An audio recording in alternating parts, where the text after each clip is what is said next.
Millioner bo'lish formulasi. Bu Saidmurod Davletovdan olingan. Vaqt, pul, aloqalar, bilim va ko'nikma, ishonch krediti. Qarang, yosh qizlar ham o'tiribdi mana oramizda, 16-17 yosh. Puli yo'q hali masalanda. Qanaqa qilib boy bo'lish mumkin? Vaqti bor.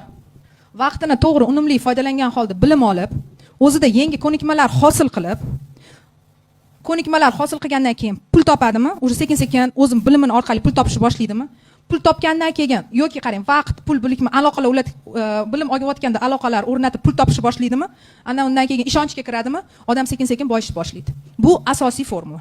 Siz agar yana o'sha boy bo'lishni xohlasangiz, odamlarning ishonchiga kiring. Moliyaviy savodxonlikda ishonch juda ham katta rol o'ynaydi. Men o'sha ishonchim yo'qolgani sababli ham ko'p pullarimni yo'qotganman. Odamlarni ishonchli va ishonchli emasligi haqida ham 8-darsimizda qanaqa odamlar ishonchliligini bilishni ham o'rgatib o'taman. Tushundinglar?